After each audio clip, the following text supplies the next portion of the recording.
How Uber and Lyft avoid millions in business taxes. Gig corporations freeload off other employers that comply with laws and support safety nets. So let's read up what this is all about. For years, worker advocates have been asking, why should so-called gig corporations get to ignore the rules every other business has to follow? You know, I really have asked myself exactly that question hundreds of times over the last few years. Other companies are following the rules. Why not Uber and Lyft? A report issued last month by Massachusetts State Auditor Diana DeZiglio shows that companies nationwide should be asking the same question. Because Uber and Lyft treat drivers as independent businesses rather than employees covered by workplace laws, the report estimates that in Massachusetts in 2023 alone, the two companies avoided paying approximately $47 million in unemployment taxes, workers' compensation, and paid family and medical leave insurance. Now project that onto 50 states, right? Massachusetts Governor Maura Healey, when she was Attorney General, sued these companies in 2020 over the classification of drivers.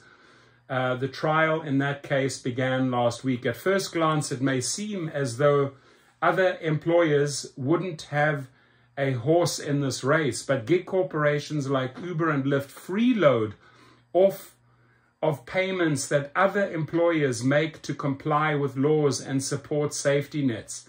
The business community should advocate for everyone to follow the same rules, because failing to do so burdens law-abiding companies and subjects them to unfair competition.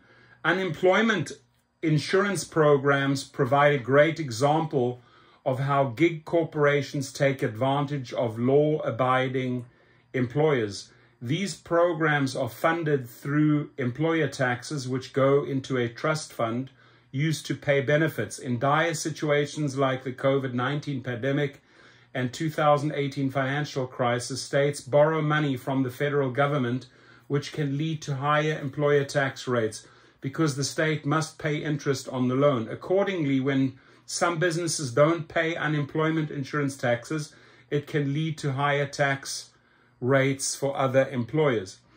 There's no single estimate of how much Uber and Lyft have avoided paying in unemployment taxes nationally, but several reports and cases provide a sense of the magnitude. The Massachusetts auditor best estimate is that the two transportation network companies would have had to pay $124 million over the past decade. A 2020 California study estimated that Uber and Lyft would have owed $413 million in unemployment taxes from 2014 to 2019 if they had classified workers as employees. The New Jersey Labor Department in 2022 entered into a $100 million settlement with Uber for back unemployment taxes for a 5-year period. The state recently sued Lyft for $16 million over similar allegations. Importantly, even though platform companies aren't paying into unemployment systems, that doesn't mean their workers aren't getting benefits. Many Uber and Lyft drivers have received unemployment insurance as well as they should. But it's a joke because there's conditions attached to it. Now, obviously, a lot of lawsuits costing Uber big time and Lyft. But I think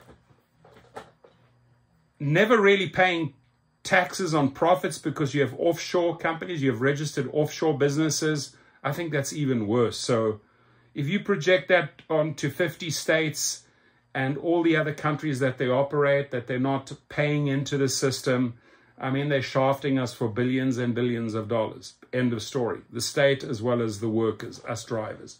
Your comments, please.